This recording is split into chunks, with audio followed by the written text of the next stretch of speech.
Vindo aqui para mais um vídeo que nós vamos conversar sobre informações, informes, notícias noticiosos, aqueles boatos, rumores que ficam no entorno da nossa bolsa de valores, muitas vezes do mercado como um todo, quando dali nós fizemos interpretações bem ajustadas. Isso nos ajuda muito nas nossas tomadas de decisão. Eu vou falar sobre algumas miúdas que aconteceram desde praticamente a segunda quinzena de dezembro para cá, e essas miúdas, claro, nos ajudam a entender melhor as empresas, algumas que fazem parte aqui do caso da carteira do canal e outras que são correlatas com ela e que talvez você eventualmente possa estar de olho para colocar na sua carteira. Hoje é dia 7 de janeiro de 2025 e agora são aproximadamente 9 horas e 10 da manhã. Por conta do horário, o Ibovespa evidentemente não abriu o pregão ainda, mas fechou no dia de ontem, dia 6 de janeiro de 2023, a 120.021 pontos, acima dos 120 mil pontos, portanto, o que a gente está vendo aí é a nossa bolsa se corrigindo. Isso aí talvez aconteça nos próximos dias, não sei. Vamos ver o que pode suceder ainda no dia de hoje. Agora, em se tratando dessas miúdas, dessas notícias pequenas, nós temos aqui que foi publicado no dia de ontem pelo Banco Santander, onde ele nos dá conta que marcou pelo menos a sua Assembleia Geral Ordinária. Eu estou tocando nesse assunto aqui porque se você está começando no mercado, você sabe que essas Assembleias Gerais Ordinárias, elas normalmente ocorrem no mês de abril, no geral. Às vezes pode ser um pouquinho antes, ali, final de março, às vezes pode se estender e ir para o mês de maio, mas normalmente fica no entorno. Então toda vez que algum dividendo ele tiver atrelado a que seja referendado em Assembleia Geral Ordinária, normalmente vai acontecer a partir do mês de abril. Então é mais ou menos quando você pode estabelecer uma data com, eventualmente, fazer uma projeção, uma programação de como receber esse dividendo e quando, principalmente. Então, no caso aqui, dia 25 de abril, Assembleia Geral Ordinária do Santander.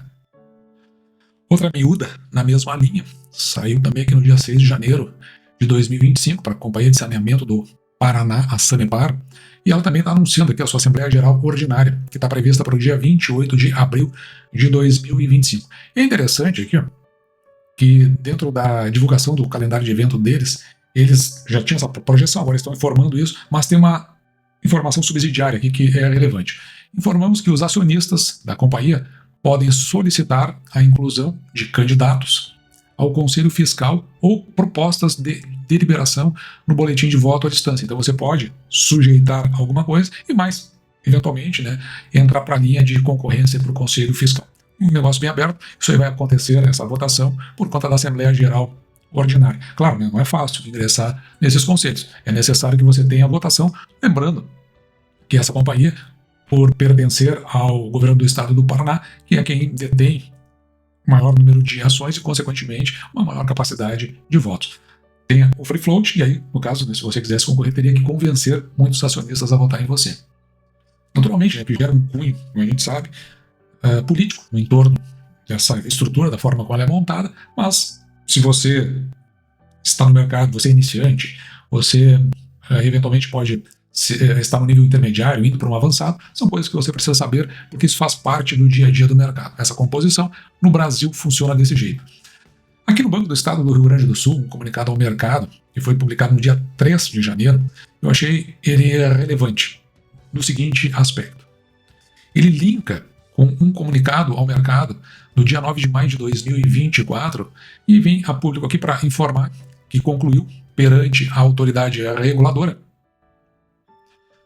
que é acima, Autoridade Monetária das Ilhas Caimã, o processo de encerramento voluntário das atividades da agência do Banrisul no exterior sediada na Gran Caimã, nas Ilhas Caimã. Então veja, talvez você não soubesse, mas o Banrisul ele tinha uma agência lá nas Ilhas Caimã, o que é muito esquisito, porque teria uma agência nas Ilhas Caimã.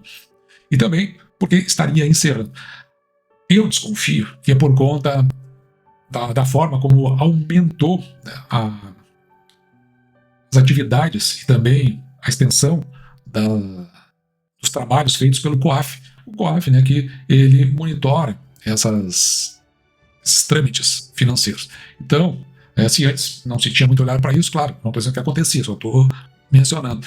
Poderia, por exemplo, alguém receber valores significativos, fazer um saque lá na agência das Ilhas Caimã e depositar numa conta, porque lá Ilhas Caimã é um paraíso fiscal. Então, só que antes não havia esses monitoramentos mais eficientes feitos, como por exemplo pelo COAF. E hoje existe isso, então são coisas que talvez, né, se alguém quisesse fazer isso, hoje perderia o sentido. Mas eu não estou dizendo que isso acontecia, estou dizendo ou mencionando na forma de hipótese. Outra empresa que nos traz informações, e aqui eu achei bacana, né, porque assim como a Sanepar também tem o seu calendário de eventos, que é o calendário de eventos da Copasa. Tem algumas informações aqui, às vezes a gente deixa passar, são miúdas que a gente vai deixando de lado, mas lá no final isso nos ajuda muito dentro do planejamento com relação às empresas que eventualmente possam fazer parte da nossa carteira. No caso, a Copasa não faz parte aqui da carteira do canal, mas é apenas como referência, que é um instrumento, uma ferramenta que você pode utilizar. Tá vendo aqui, ó, Assembleia Geral Ordinária. Então tem quando do envio da proposta, o envio do edital de convocação, e aqui embaixo está a realização da Assembleia, que vai acontecer no dia 30 de abril de 2025. Existem outras informações aqui que eu acho relevante se você acompanha a Copasa, que, por exemplo, está vendo as informações trimestrais? Ela vai dando aqui quando que as informações serão divulgadas. Ó, será no dia 14, no primeiro trimestre, dia 14 de maio. No segundo trimestre, dia 14 de agosto, todo do ano de 2025.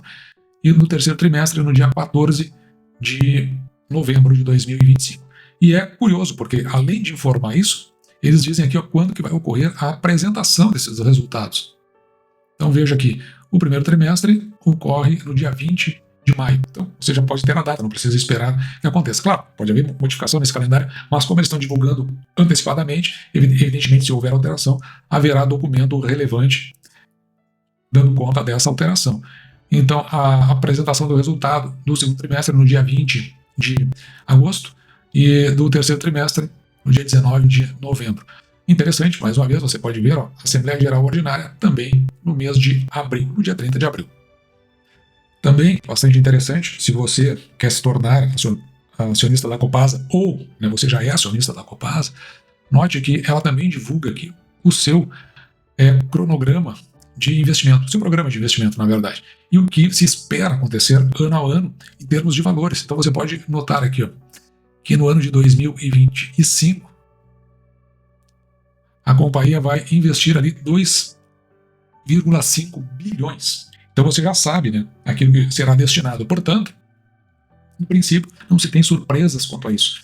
Você tem, por um lado, a receita, você tem as despesas operacionais da companhia e você tem o cronograma. O que restar será o lucro líquido, que é da onde você vai fazer participação para receber esses proventos. E note que esse cronograma da Copasa se estende até o ano de 2029. E a companhia, ela vem aqui fazendo investimentos bastante pesados. Tá? 3,4 bilhões em 2026, 3,4 bilhões, repete, né? O ano de 2026 em 2027, mesma coisa em 2028 e um pouco mais aqui no ano de 2029. Então você já sabe, se, por exemplo, como já está mais ou menos estabelecido, se a receita ascender sobre isso, você ganha uma margem maior, claro, né, descontando as despesas operacionais, você ganha uma margem maior para receber proventos. Outra companhia que nos trouxe o seu cronograma de investimentos foi a CPFL Energia. E só nesse cronograma já nos dá uma ideia de como é a companhia, como ela funciona. Ela é uma companhia verticalizada. E essa divulgação aqui, ela ocorre na segunda quinzena de dezembro do ano passado. Mas o que a gente pode trazer aqui ó, de relevante até para entender a companhia? Note que nesta barra em azul, que é a barra maior, tem a barra azul, uma barra verde, uma barra amarela e uma barra vermelha. A maior delas é a barra azul, que significa que o maior investimento da companhia está no segmento de distribuição de energia. Veja ali, ó, nós estamos vendo que de 2025 até 2029 vai investir 24,7 bilhões de reais. É a maior parte. Então é onde está o forte da companhia. E, em segundo lugar, está aqui em cima no vermelho, que é a parte de transmissão. Então a gente consegue ver aqui o que tem de investimento, né? Pelo menos programado até 2029. E na parte em vermelho tem no total 3,6 bilhões.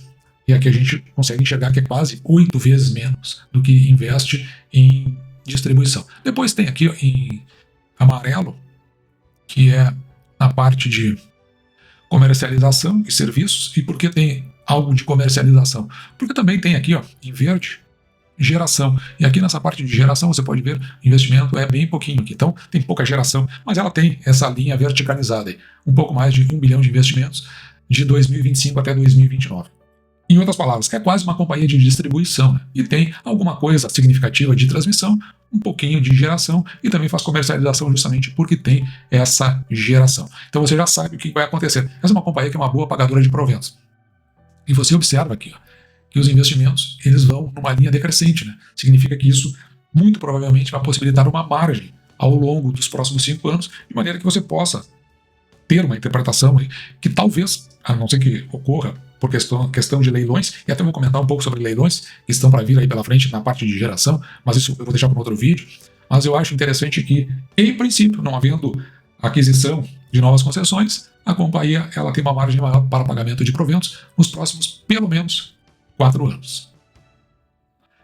E essas são aquelas miúdas, aquelas informações aí são pequenininhas, elas ficam no entorno, muitas vezes a gente não dá bola, mas é interessante nós termos, pelo menos, um olhar para esse tipo de informação, porque mais adiante nos ajuda a compreender algumas coisas que podem acontecer, principalmente ao longo do futuro, né? Ao longo da linha na direção do futuro, uma vez que quando nós adquirimos essas ações, a gente está trabalhando no longo prazo, são esses detalhes que nos ajudam a compreender por que nós permanecemos em determinada empresa, como é o caso aí dessas que eu listei hoje, Sanepar, CPFL Energia, Copasa, Banrisul e Santander.